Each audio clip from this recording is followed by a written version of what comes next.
Here to talk about exploration in games. In other words, where a player's forces or assets are exploring, which is typically a game in outer space. There's a big divide here between people who like the randomness of exploration and those who don't like the randomness of exploration. For the ones who don't like it, a game that simply has a lot of chance in the exploration annoys them.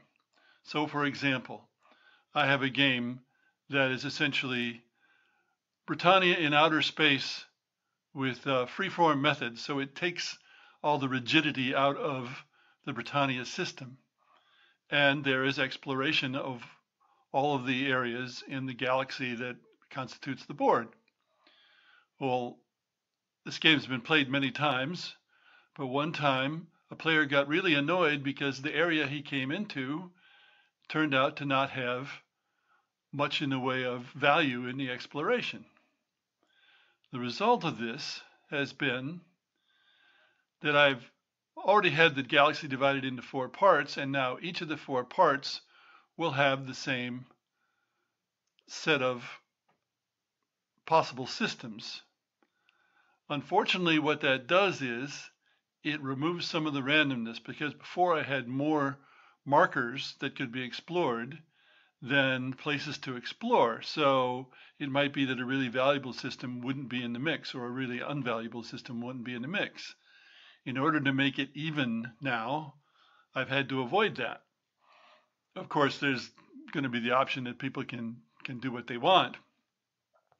And there's still a possible problem that if somebody is working on the border between 2 of the 4 quadrants, they could be unlucky and have low values rather than average values.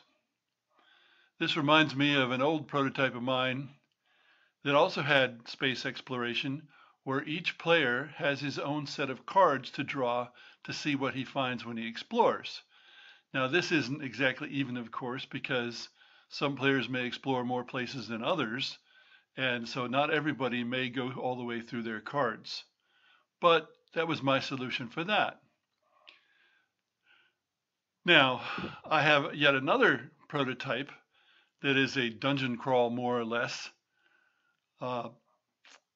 And the players are taking their gang into a newly discovered dungeon, and there are face-down markers that represent lots of different things. There's no way to make this even because the players are not set in where they're coming in, and they can come in anywhere in something like 8 entrances to the dungeon. So I'm just going to leave that as it is, and there will be occasions when one player will explore a lot of places and not find much that's good, not find many treasures, and another player will only explore a few and find several treasures. But that's kind of like life, and further, I don't see anything I can do to change it in that particular game. So you do what you can, and you consider who you want to accommodate. And this is how I've dealt with it. Thanks for listening.